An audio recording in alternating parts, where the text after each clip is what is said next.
Soit vous allez tout de suite vous nous quitter, vous aurez tort parce qu'il y aura des buts en seconde période, on l'espère en tout cas. Vous pouvez aller sur le canal 201 retrouver Eric Bénard et Giroud pour le Zap Foot. Sinon rendez-vous ce soir sur Canal, horaire exceptionnel, un jour de foot en compagnie d'Alexandre Ruiz à partir de 23h30 après jour de rugby et après le 500e match de rugby sur Canal entre le Stade français et le Stade toulousain.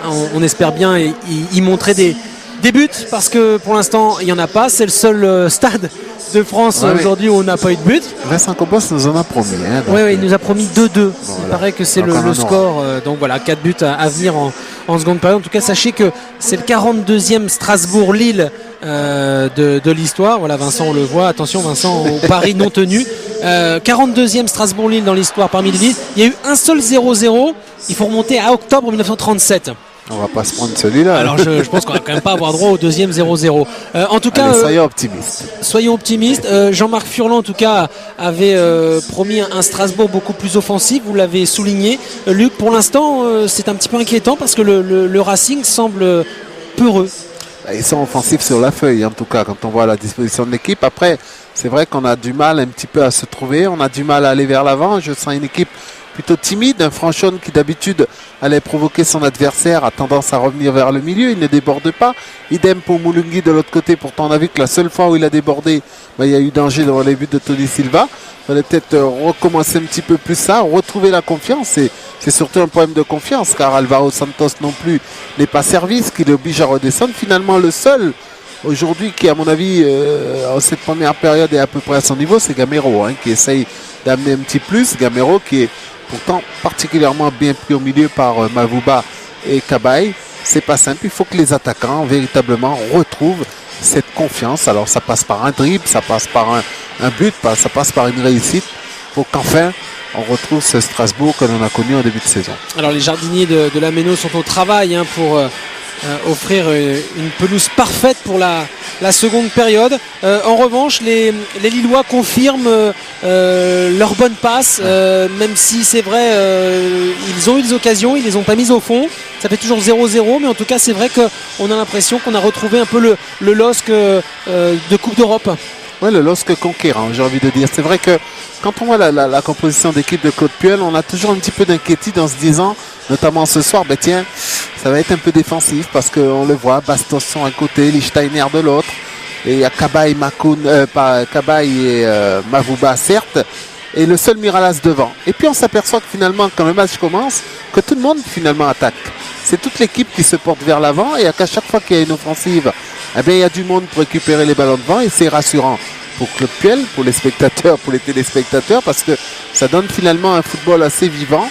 Et ce football qu'on croyait un petit peu défensif, on s'aperçoit que d'un côté Strasbourg présente 4 attaquants certes, mais ils attaquent beaucoup moins que les Lillois qui eux ne présentent qu'un attaquant. Alors tout est finalement dans le dispositif tactique et dans l'envie des joueurs d'aller vers l'avant, défenseurs, milieu ou attaquants.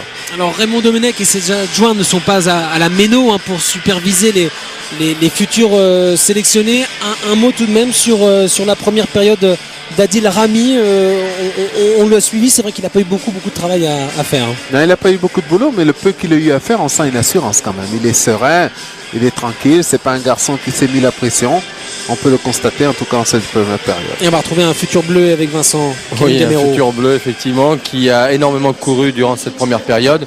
Pas évident, vous avez été quand même privé de ballon offensivement avec des Lillois très pressants et très, très difficiles à jouer. C'est un match serré, il n'y a pas beaucoup d'espace. C'est solide derrière et on essaye de jouer un peu en contre, un peu comme eux aussi. Il n'y a pas beaucoup d'espace, mais le ballon que j'aurai, j'espère que je le mettrai au fond. Justement, face à cette défense et notamment Rami, la possibilité c'est de passer dans le dos, la vivacité, votre rapidité qui peut les mettre en difficulté. Non, il faut jouer collectif. Après, si je peux apporter un plus, c'est clair que ce sera bien. Bon, maintenant, après, ce sera à nous de bien défendre et dès qu'on aura une occasion de la mettre au fond. Merci.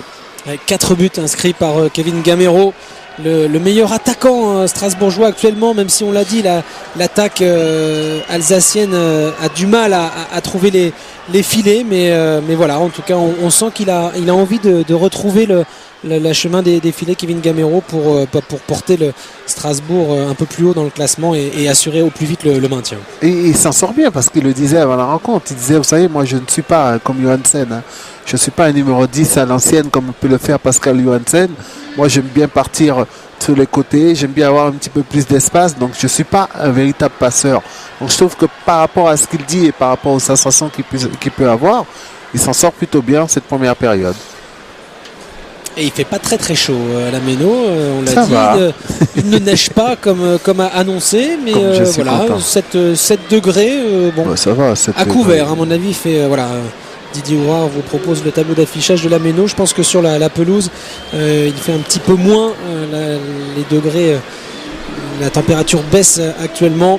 C'est vrai que c'est le printemps. Hein. C'est vrai que c'est le printemps et ça se sent pas vraiment du haut de la tribune de presse, mais c'est vrai que c'est le printemps. Allez, le coup d'envoi de la seconde période dans quelques instants. Souleymane Youla, les remplaçants lillois. Il manque quand même un joueur important du côté lillois quand même avant de donner le coup d'envoi. Ouais, c'est Tony Silva. Exactement.